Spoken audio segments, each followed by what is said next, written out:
Ал Құдайдың парызы талқыланбайды. Ниса сүресінде Алла Тағала ашық айтып тұр ғой, әйелдеріңді әуреттерін жауып бүркеңдер деп жатыр. Әйел адамның жүзі әурет емес, қолы әурет емес. Ұзын киініп, бір тал шашын көрсетіп болмайды қыз бала. Бой жетті ма, осы нәрсені біз түсінуіміз керек. Әке ретінде қыз балаға 3 адам жауап береді Құдайдың алдында. Әкесі, ағасы, балиғатқа толған әнесі жауап береді. Соған вали деп айтылады, махрам деп айтылады. Махрамдар осы 3 адам. Кейін қыз бала некесі қиылып өзгеге кетті ма, енді оның несі жауап беретін аманат енді ана жігітте болады. Енді мына үшеуі құтылды Алланың алдында. Сосын орамал мәселесінде бауырлар, мынау кім айтты ғой, Майк Тайсон, бір мақаласын оқыған едім. Көшеде мини юбкадағы бір қызды көрсем дейді, соның жаңағыдай намыссыз әкесі бар екеніне, намысы жоқ ағасы бар екенін білем деген ғой сол қыздың. Өйткені намысы бар әке, аға ондай жүргізіп қоймайды қызды. Ол намыстанады. Қыздың сондай тыр жалаңаш көшеде жүріп, көрінген еркек бетіп қарап тұрғанына қызғанады. А ол қыз бала, ол үлкен аманат. Әке-шешесі қарсы болса? Енді әке-шеше қарсы болу мәселесі, негізін әке-шеше қарсы болмайды ғой, көрдіңіз ба? Ол кейбір қара көздеріміз анау салафит деген жамаатқа қосылып кетіп, сөйтіп анау дұрыс емес, анау кәпір, мынау кәпір деумен кейбір ата-аналар уайымдап қалды да осы мәселеде. Сөйтіп қорқайды.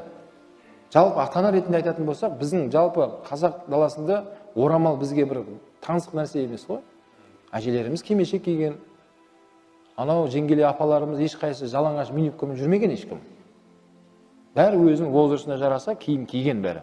Ешқайсысы бір бұрамын көрсетіп жүрмеген. А енді кейбір ана бір атеистер ақтап жатыр. Ой, біздің қыздар дейді, шаштарын өріп дейді, жүрген ғой дейді. Сендер анау несен қайдан алып келдіңдер дейді. Көке, біздің аталарымыз білесіз ба қалай тұрған?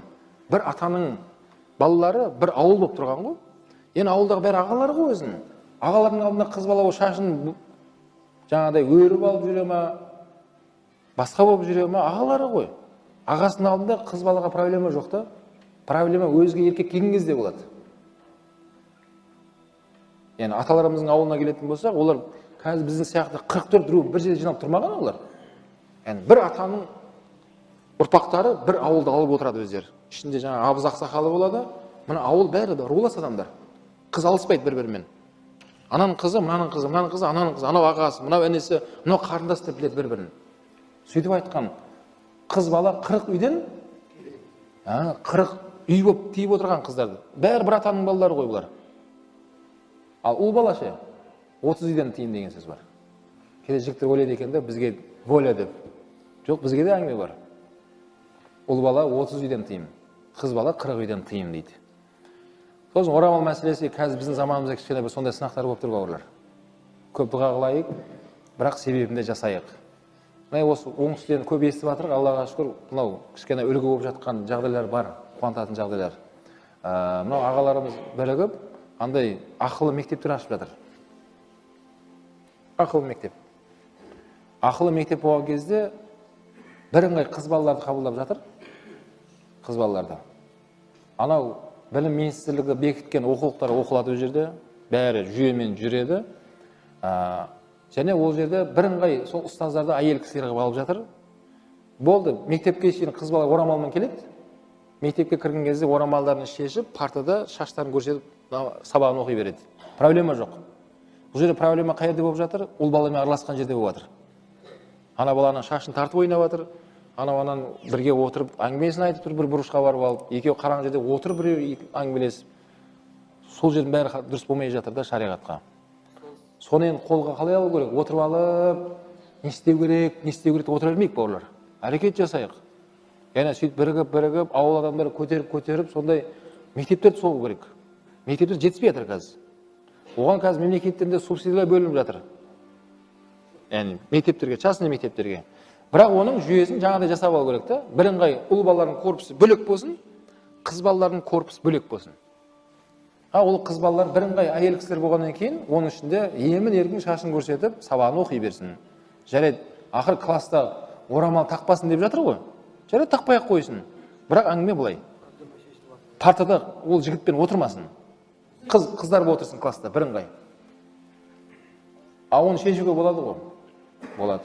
Сол үшін бауырлар құр сұрақ қоя бермейік та, бәрін біліп отырсыңдар ғой не болып жатқанын. Енді не істеу керек? Ел болып, халық болып бірігіп, ақырындап осыны қолға алуымыз керек. Ертең біз сұраламыз Құдайдың алдында. Отырып алып, кім істеп береді деп, сырттан келіп ешкім істеп бермейді ол нәрсені. Оны жаңағыдай көш қозғалды орнынан, Аллаға шүкір, үлгілі ағаларымыз бастады. Жасап жатыр. Кәдімгі частный мектепті ашып жатыр. Алматыда бізде ақырындап, Аллаға шүкір, 2-3 мектеп ашылды. Частный мектептер ашылып жатыр. Сіздерде ашылып жатыр ма? Иә. Енді осы ауылда да соны қолға алыңдар. Міне асыл азаматтар жүр жан-жақтан. Қолға алыңыздар. Ауыл қыз баланың жаңағыдай жағдай жасап беру біздің міндетіміз да ол. Ертең Құдайдың алдында біз сұраламыз содан. Ертең Құдайдың алдында бұлар да сылтап айтады да бізді. Біз қыз бала болдық, не істейміз? Мүмкіншілігіміз болмады. Сондай заң болды бұларда. Орамалымызды шешті. Ауыр айтты демеңіздер. Қыз баланың орамалын шешу, түрсейін шешумен бірдей деген ғой ғалымдар. Сен қызыңның қалай сондайға жол бересің сен? Ауыр мәселе ол. Түсінесіз ба? Қыз балаға өте ауыр мәселе. Оның орамалын шешу сондай деңгейде болады олар үшін. Қаншама қыз балалардың еңсесі түсіп жүр қазір. Мектепке барғым келмейді дейді. Бойжетіп қалған қыздар ғой. Намаз оқиды, орамал тағып жүреді. Мектепке баруға жыланаш жоқ та бірақ. Неге? Ана жерде жаңа өздерінің тәртіптері бар. Анау дейді, мынау дейді, субханалла. Оны біз түсінуіміз керек те ер азамат ретінде. Оны қарау керек. Варианттар бар. Жігіттер бірігіп, мүмкін арендаға бір здание алсақ та, кішкене қарап, ішін жабдықтап, анау стандартқа келтіртіп, жаңағыдай заңды білетін, қағазды түсінетін жігіттер бірігіп, ақылдасып жасау керек та ол нәрсені. Отырып алып, айға қарап отыра бермейді. Кім қаяқтан не әкеп береді бізге деп? Әкеп бермейді ешкім саған. Қыздар бой жетіп кетіп жатыр бірақ. Күннен күнге қыздар бой жетіп жатыр. Аллаға шүкір. Құдайдың бергендері олар. Бірақ олар жасау керек қой. Қыздардың отдельно өздерінің жаңағы нететін, шомылатын бассейндерін істеп беру керек. Олардың спорт нелерін жасап беру керек. Қыз балаларға бөлек. Кейде маған жазады телефоныма, қыз балалар, біз не тоқалдан туылғанбыз ба дейді. Неге көп нәрсені бәрі ұл балаларға арнап соғасыздар дейді. Бізде бассейнде шомылғымыз келеді дейді. Жаңағыдай шариғат киімдерін киіп алып дейді енді. Бізде спортпен айналысқымыз келеді дейді. Бара алмаймыз дейді. Көпшілік жерге бара алмаймыз дейді. Сол қыздарға Алла разы болсын ше. Қыз бала басымен соны әйтеуір сабыр етіп жұтып келе жатыр да. Шектеп өздерін тыйып жатыр. Ана жерге бара алмаймын, мына жерге бара алмаймын деп бізге жазып жатыр ол нәрсені. Біз отырып енді сақалымызды сипап, темекі дәретті бұза ма, бұзбай ма деп. Шекарадан өтейін ба, өтпейін ба деп. Мына жақта қара көздеріміз бізге қарап, жалтақтап отырды, жәутеңдеп. Ағаларымыз не істеп жатыр, әйтеуір бірдеңе істеп жатқан шығар деп. Біз отырмыз бұл жақта. Тоқал алайын ба, алмайын ба деп. Жүректі бөлейін ба, бөлмейін ба деп. Сосын барлық ұсақ нәрсемен айналыспайық. Құдайдың алдында сұралатын өте өзекті мәселелерді айтып жатырмын бауырлар. Және қайталап айтамын. Жаңа кім сұрап жатыр менен орамал мәселесін? Бұл өте өзекті мәселе. Сол үшін Алла Тағала ауызбіршілік берсін бауырлар, Алла жеңілдік берсін. Құдай қаласа Мысырда көрдік қой араб мемлекеттерін. Оларды соның бәрін жасап тастаған. Алла нәсіп етіп, ана басшыларымызға ынсап берсін жүректеріне. Сондай мектептерді мемлекет соғып берді, Алла нәсіп етсін да иншалла. Мысырда көрдік, қыз балалардың корпустары бөлек, ұл балалардікі бөлек, араласпайды. Университетте солай соғып тастаған. Алиасқардың жігіттер корпусында жүрдік біз, ал қыз балалардың микрорайон вообще басқа жақта. Үлкен городок соғып тастаған, ішінде қыз балалар бірыңғай өздері. Мұғалімдерді әйел кісілер, бүткіл шаран жағдай жасап тастаған Алиасқардың шәкірттері, қыз балалар. Біздер ұлдар жағында болдық, қыздар жағы болды. Алла нәсіп етсін де елімізде сонда университетте соғылды иншалла. Қыз балалар мына жақта, ұл балалар мына жақта деген сияқты да. Бірақ ол қалай келді? Ол ақырында жаңағыдай даналықпен ағаларымыздың, бауырлардың бірігіп әрекет жасаумен болды ғой. Қазақ айтады, әрекетте берекет дейді. Әрекетте берекет. Құр шулап көшеге шығып, қиратып, өртеумен болмайды бауырлар. Даналықпен, хикметпен, ақсақалдармен бірігіп, осыны көтеруіміз керек та мәселе ретінде. Қыз балаларымыз не нәрсе мынау? Біз мұсылман халықпыз ғой. Көріп жатыр ғой қазір, Алла сақтасын, қаншама мектепте Алла сақтасын ана бір сандырақтады ғой. Мүше қапты тегін тарату керек деп. Міне соған жеттік. Қазір біз әрекет қылмасақ, сол анау теңіздің ар жағындағы қауымдардың уағыздары жүріп жатыр. Соны мәселе қылып жырғып айтты ана жерде. Не дейді? Мүше қапты дейді. Мектеп оқушыларға тегін тарату керек дейді. Өйткені оларда мүше қап болмағандықтан дейді. Жаңадай жағдайға жетіп қалып жатыр дейді. Көтеріп қойып жатыр дейді. Қайтап сол қалтасына мүше қап тегін салып берсек дейді.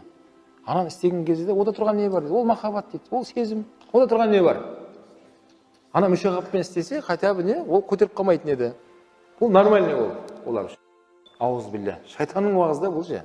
Мен қазір телефондағы есіме түсіп жатыр да, қыздар маған шығып жатыр деп жатырмын. WhatsApp-ма, Instagram-да, Facebook-та, парақшама жазады да қара көздер. Мен аманат жеткізіп жатырмын сендерге деп жатырмын. Аллах қуа жеткіздім сіздерге. Айтпады демеңдер бірақ қияметте. Мен айттым сіздерге. Сол қыздар қазір өз ауылдың қанша қыздар болып шығуы да мүмкін. Өзіміздің қара көздеріміз болып шығады солар. Сырттан ешкім жазып жатқан жоқ маған. Қытайдан жазып жатқан жоқ. Америкадан жазып жатқан жоқ маған қыздар. Өзіміздің қара көз қыздардың жауабын айтып жатырмын сіздерге. Түсінесіз ба? Сол үшін орамал мәселесі, және айтамын бауырлар, бәріміздің бір немізде тұрған бір мәселе бұл. Оны ойлаған кезде қатты мазам қашады. Әрине жәрдемші Алла, бірақ себебін жасау керек.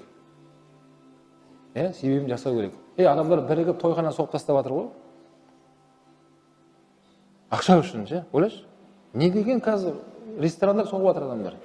Ондай соқпай қойып, қарапайым мектеп соғайыншы айналайындар ау. Мектеп жетіспей жатыр дейді. Соғайыншы мектепті. Ауылда біреу тойхана соғайын деп болса, барып айтайықшы, Құдай үшін тойхана соғасын, мектеп соғайыншы айналайын. 50% пайда сенікі. Давай, сен не десің? Ау? Нәски? Қоя тұршы нәскиіңіз. Қыздарымыздың орамалын шешіп олайық. Нәски одан кейінгі мәселе. Нәски бар ғой, Құдайға шүкір.